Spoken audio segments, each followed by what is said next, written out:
ಉತ್ತರ ಕರ್ನಾಟಕ ರೆಸಿಪಿ ನೋಡಕತ್ತಂತ ಎಲ್ಲ ನನ್ನ ಅಕ್ಕ ತಂಗಿಯರಿಗೂ ನಿಮ್ಮ ಮನೆ ಮಗಳಾದ ಲಕ್ಷ್ಮಿ ಆರ್ ಮಾಡುವ ನಮಸ್ಕಾರಗಳು ಫ್ರೆಂಡ್ಸ್. ಇವತ್ತಿನ ರೆಸಿಪಿ ಏನು ತೊಗೊಂಬಂದಿನಿ ಅಂದ್ರೆ ನಮ್ಮ ಉತ್ತರ ಕರ್ನಾಟಕ ಸೈಡ್ ಮಾಡುವಂಥ ಶೇಂಗಾ ಸಾರು ಹೇಗೆ ಮಾಡೋದಂತ ಹೇಳ್ಕೊಡ್ತೀನಿ, ನೋಡ್ಕೊಂಬನ್ನಿ. ಶೇಂಗಾ ಮೇನು ಶೇಂಗಾ ಬೇಕು. ಒಂದು ಹಿಡಿಯಷ್ಟು ಶೇಂಗಾ ಹುರ್ಕೊಂಡಿನಿ, ಕ್ಲೀನಾಗಿ ಚೆನ್ನಾಗಿ ಹಸನ್ ಮಾಡಿ ಈ ರೀತಿ ಹುರ್ಕೋರಿ. ಇವಾಗ 2 ಟೊಮೊಟೊ ತೊಗೊಂಡಿನಿ, ಕರ್ಬೇವು, ಬೆಳ್ಳುಳ್ಳಿ. ಆಮೇಲೆ ಹೇಗೆ ಮಾಡೋದಂದ್ರೆ ಈಗ ನಾವು ಮೊದಲೇ ಶೇಂಗಾ ಹುರ್ಕೊಂಡಿವಲ್ರಿ, ಈಗೇನಿಲ್ಲ ಕ್ಲೀನ್ ಮಾಡಿ ಇಟ್ಕೊಂಡಿನಿ. ಈ ಶೇಂಗಾ ಇದಕ್ಕೆ ಮಿಕ್ಸಿಗೆ ಹಾಕೋಣ.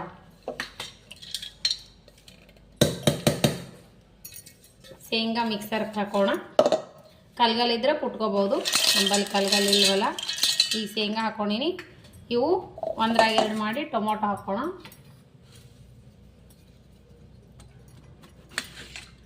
ಈ ರೀತಿ ಮಾಡಿ ಟೊಮೊಟೊ ಹಾಕೋಣ. ಇದ್ರ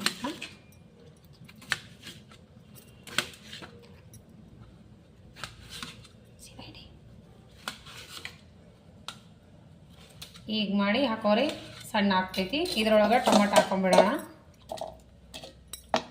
ನೀವು ಎಷ್ಟು ಮಾಡ್ತೀರಿ ನೋಡಿಬಿಟ್ಟು ಟೊಮೆಟೊ ತೊಗೋಬೋದು. ಇದ್ರಾಗ 1-2 ಪಳಕ್ ಬೆಳ್ಳುಳ್ಳಿ ಹಾಕೋಣ. ಆಮೇಲೆ ಕರಿಬೇವು ಹಾಕೋಣ. ಹಂಗೆ ಇದ್ರೊಳಗೆ ಅಚ್ಕಾರದ ಪೌಡ್ರ್ ಹಾಕೋಣ.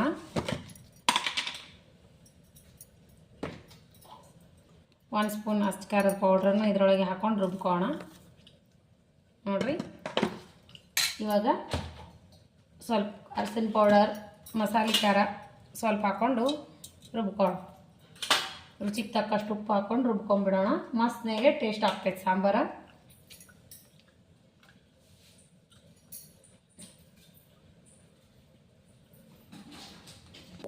ರುಬ್ಕೊತೀವಲ್ಲ, ದಪ್ಪನ ಉಪ್ಪು ಹಾಕಿದ್ದೀನಿ. ಇವಾಗ ನಾವು ಸ್ವಲ್ಪ ಇದ್ರೊಳಗೆ ಹುಣಸೆಹಣ್ಣು ಹಾಕಿ ರುಬ್ಕೊಂಡ್ಬಿಡೋಣ. ಹುಣಸೆಹಣ್ಣು ಈಗ ರುಬ್ಕೊಂಬರೋಣ ಬನ್ನಿ. ನೀರು ಹಾಕ್ಬೇಡ್ರಿ, ಹಾಗೆ ರುಬ್ಬಿಬಿಡ್ರಿ. ಟೊಮೊಟೊ ಇರ್ತೈತಲ್ಲ, ಮಾಸ್ನಾಗೆ ಹಾಕ್ಬೇಕು. ನಾವು 3-4 ಚಮಚ ಎಣ್ಣೆ ಹಾಕ್ತಿದ್ದೀವಿ. ಒಗ್ಗರಣೆಗೆ ಎಣ್ಣೆ ಹಾಕಿನಿ, ಸಾಸಿವೆ ಹಾಕ್ತಾ ಇದ್ದೀನಿ.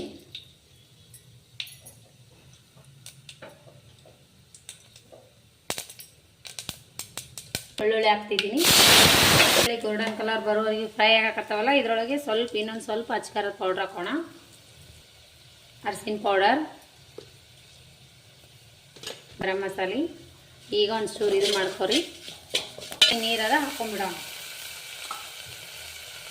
ಒಗ್ಗರಣೆ ಈಗ ಒಗ್ಗರಣೆ ಕುದ್ಮೇಲೆ ನಾವು ರುಬ್ಬಿರುವಂಥ ಶೇಂಗಾ ಪೌಡ್ರ್ ಹಾಕೋಣ.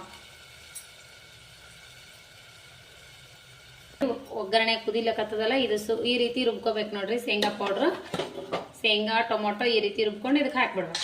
ಈ ರೀತಿ ಕುದಿ ಇರ್ತದೆ ನೋಡ್ರಿ. ಈಗ ಕುದಿಲಕ್ಕತ್ತದ. ಈ ಒಗ್ಗರಣೆ ಒಳಗೆ ಹಾಕಿವೆಲ್ಲ ಈ ರೀತಿ ಕುದಿಯಕತ್ತಲ್ಲ. ಈಗ ನಾವು ಬೇಕಂದಷ್ಟು, ಎಷ್ಟು ಬೇಕಷ್ಟು ನಮ್ಗೆ ಊಟಕ್ಕೆ ನೀರು ಹಾಕೋಬೇಕ್ರಿ. ಈ ಜಾರಿಗೆ ನೀರು ಹಾಕೊಂಡ್ಬಿಟ್ಟಿನಿ. ಜಾರಿನಿಂದ ಎಲ್ಲ ಮಸಾಲೆನೂ ಬರ್ತೈತಿ. ಜಾರಿಗೆ ನೀರು ಹಾಕೊಂಡು ಇಷ್ಟು ಹಾಕೊಂಡಿನಿ. ಈ ರೀತಿ ಮಸ್ತ್ನಾಗೆ ಬೈಸ್ಕೊಂಡ್ಬಿಡ್ಬೇಕು, ಕುದಿಸ್ಕೊಂಡ್ಬಿಡ್ಬೇಕು. ಈಗ ಲಾಸ್ಟಿಗೆ ಕೊತ್ತಂಬರಿ ಹಾಕಿಬಿಡೋಣ. ನೋಡ್ರಿ, ಈ ರೀತಿ ಕುದಿಸ್ಬೇಕು. ಮಸ್ತ್ನಾಗೆ ಆಯ್ತಂದ್ರೆ ಟೇಸ್ಟ್ ಬರ್ತದೆ ಸಾಂಬಾರು. ನೋಡ್ರಿ, ಸೂಪರ್ ಆಗಿ ರೆಡಿ ಆಯ್ತು ಸಾಂಬಾರು. ನೋಡ್ರಿ, ಈ ಥಿಕ್ನೆಸ್ ಇರ್ಬೇಕು ನೋಡ್ರಿ. ಸಾಂಬಾರು ಸೂಪರ್ ರೆಡಿ ಆಗ್ತದೆ. ಅಷ್ಟು ಗಟ್ಟಿನೂ ಇಲ್ಲ, ಅಷ್ಟು ತೆಳಗೂ ಇಲ್ಲ. ಈ ರೀತಿ ಚಪಾತಿ ಜೊತೆನೂ ತಿನ್ಬೋದು. ಆಮೇಲೆ ಬಿಸಿ ಬಿಸಿ ಅನ್ನ ಮಾಡ್ಕೊಂಡಿನಿ. ಚಪಾತಿ, ಗೋಬಿ ಪಲ್ಯ, ಶೇಂಗಾ ಚಟ್ನಿ, ಸೂಪರ್ ಕಾಂಬಿನೇಷನ್. ಚಪಾತಿ ಜೊತೆ ಸಖತ್, ರೊಟ್ಟಿ ಜೊತೆ ಸಖತ್ತು, ಇಡ್ಲಿ ಒಳಗೂ ತಿನ್ಬೋದು. ಮಸ್ತ್ ಅಂದ್ರೆ ಮಸ್ತ್ ಆಗ್ತದೆ ಶೇಂಗಾ ಸಾರು. ಎದ್ರ ಜೊತೆ ತಿಂದ್ರೂ ಸೂಪರ್. ನೋಡ್ರಿ, ಈ ರೀತಿ ಬಂದದ. ಬಿಸಿ ಚಪಾತಿ ಜೊತೆ ಟೇಸ್ಟ್ ಮಾಡೋಣ ಬನ್ನಿ. ಅನ್ನ ಸಾಂಬಾರು ಜೊತೆನೂ ಟೇಸ್ಟ್ ಮಾಡೋಣ. ಮಸ್ತ್ ಅಂದ್ರೆ ಮಸ್ತ್ ಆಗ್ಯದ. ಮಗ ಟೇಸ್ಟ್ ಮಾಡ್ಯಾನ. ಟೇಸ್ಟ ಸೂಪರ್ ಆಗ್ಯದ ನೋಡ್ರಿ. ಬರ್ರಿ ಅನ್ನದ ಜೊತೆ ಟೇಸ್ಟ್ ಮಾಡೋಣ ಅಂತ. ಟೇಸ್ಟ್ ಮಾಡೋಣ. ಮಸ್ತ್ ಆಗ್ಯದ್ರಿ ಸಾಂಬಾರ. ರೊಟ್ಟಿ ಜೊತೆ ಆದ್ರೂ ತಿನ್ಬೋದು, ಚಪಾತಿ ಜೊತೆ ಆದ್ರೂ ತಿನ್ಬೋದು, ಅನ್ನದ ಜೊತೆ ತಿನ್ಬೋದು.